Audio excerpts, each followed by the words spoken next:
आज की क्विज है पॉपुलेशन वाले चैप्टर से, तो पूरी तरह से तैयार हो जाइए। पढ़ लिया होगा आपने अच्छे तरीके से, तो उसका क्विज करते हैं। 10 क्वेश्चन है और 10 के 10 क्वेश्चन आपके PYQs हैं और इन फ्यूचर भी एग्जाम में आएंगे। Depends upon birth rate and death rate, immigration and immigration, birth rate, death rate, immigration and immigration, only death rate. So the right answer is birth rate, death rate, immigration and immigration, right? Immigration means population से बाहर जाना और immigration means population में अंदर कुछ और लोगों का आ जाना, right? तो इन सब से मिलाकर के हमारी ग्रोथ रेट बनती है या पॉपुलेशन ग्रोथ एक फैक्टर कहलाते हैं। ये सारे हमारे पॉपुलेशन ग्रोथ फैक्टर कहलाते हैं।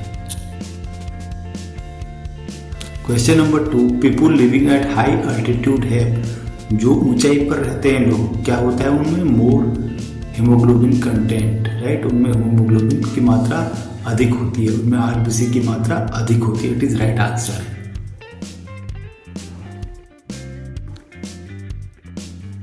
Question number 3, the S-shaped population growth या sigmoid curve is called, right answer is logistic growth curve। Exponential growth curve कब होता है? जब अनलिमिटेड होते हैं रिसोर्स, तब एक्सपोनेंशियल ग्रोथ रेट होता है, क्योंकि मिलता रहेगा उससे जो भी चीज़ उसको आवश्यक होगी पॉपुलेशन को ग्रोथ करने के लिए, वो चीज़ की कमी नहीं होगी कभी, तो कंपटीशन होगा नहीं और एक्सपोनेंशियल ग्रोथ कर्व बनेगा, राइट? तो यहाँ पर क्या बनेगा? Population density represents, population density किसको कहते हैं? राइट आंसर क्या है? Number of individuals per unit area. जैसे हम कहते हैं भारत की जनसंख्या 324 है, इसका मतलब क्या है कि 1 किलोमीटर में, 1 वर्ग किलोमीटर में है, वो क्या है? Unit area. It is a unit area, right? Population density represents number of individuals per unit area. Ecological niche refers to, right answer is role and position of organism, right? किसी भी ecosystem में या किसी भी एक particular ecosystem या एक whole biomass में हर ऑर्गेनिज्म का अपना एक रोल होता है, राइट? इसे कहते हैं it's niche, ecological niche, right? It is a right answer, role and position of organism.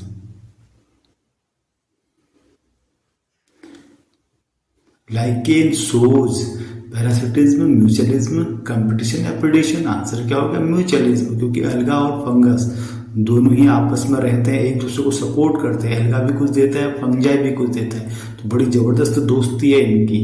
Lichen बनाते हैं, एक नई चीज बनाते हैं, right? So it is called mutualism where both are benefited.